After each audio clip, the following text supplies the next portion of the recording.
Okay, so today we're going to make roast potatoes and roast parsnips because I've had a request come in asking how to make roast potatoes.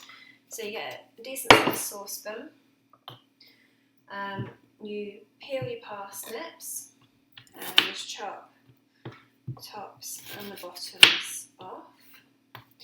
The reason I'm doing both is because I tend to cook them both together. So I show you both of them at the same time.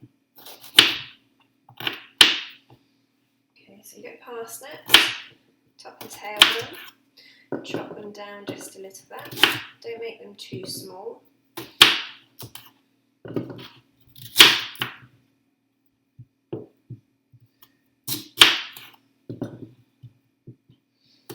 them to be quite chunky. Okay, so then you've got your potatoes, and it's your decision as to whether or not you want to peel them.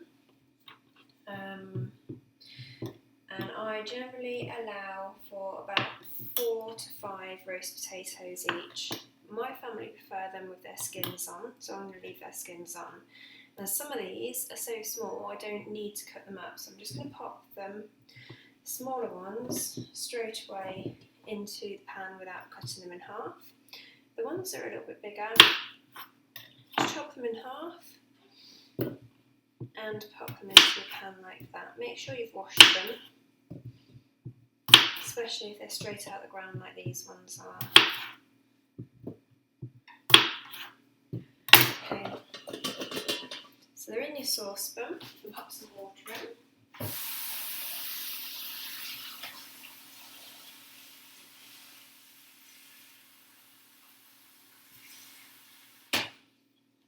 Okay, so make sure they're all covered with water and put them onto your hob. What we want to do is get these to boil, and we're going to what's called parboil the potatoes and parsnips, and that makes them nice and soft on the inside, and I'll show you how to make them nice and crispy on the outside.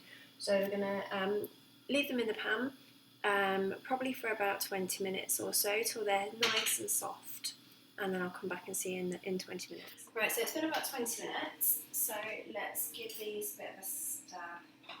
These are starting to be quite soft, which is great, so just turn them off. I'm just going to go to the sink and drain them.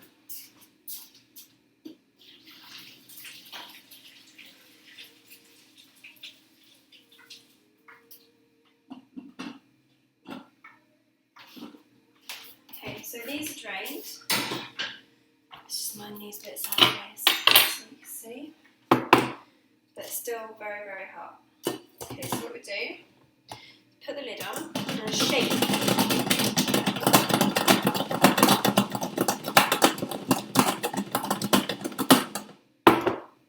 As you can see, they're starting to break up a little bit, which is fantastic. That's what you want. Just hit the lid off. When they're starting to break up a little bit, they're the bits that are going to go fluffy. So I'm going to pop in some goose fat. You can use any oil that you prefer, but my preference is goose fat for the crispiest, crunchiest ones. And yes, I do put quite a lot in, but don't worry because it doesn't all soak up or anything.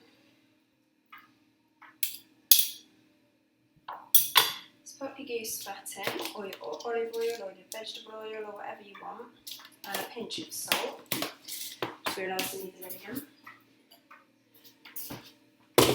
Pop your lid on. Mush it all around a bit, because you want that fat everywhere. Take it off and just leave them to air dry. And just pop them on the side, probably about 10 or 15 minutes to air cool and air dry. Okay, I'll see you in about 15 minutes. Okay, so the potatoes and parsnips have had a good while to cool down. What we're going to do is just gently, so the fat doesn't splat, pour these out. Some of these are quite mushed. Don't worry about that at all. It'll add to the crispiness.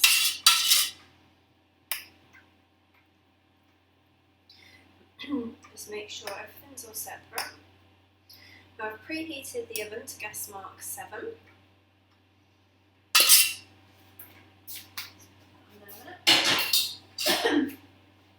So I'm going to put these in for around about 45 minutes, turning them every so often. Just line these up.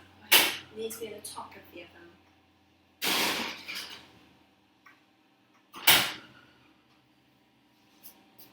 Okay, so don't forget, keep an eye on them after about 15 minutes or so. Take them out, turn them over, otherwise they'll crisp on one side and just be raw on the other side, or not as golden on the other side. So I'll see you in around about 45 minutes. Right, so it's now been about 45 minutes. Close that. So we're going to have a look and see what our roast potatoes and roast parsnips are like. Okay, so they're looking pretty good. Have a look. Golden and crispy, yummy. Okay, and that's it. That is basically how you cook roast potatoes and roast parsnips. They're done, ready to serve. If you're going to reheat them, if you make too many, then reheat them in the oven. Don't put them in the microwave. If you put them in the microwave, then they are going to go soggy. So reheat them with a little bit of oil and a little bit of salt in the oven, and they'll stay nice and crispy. So enjoy your dinner.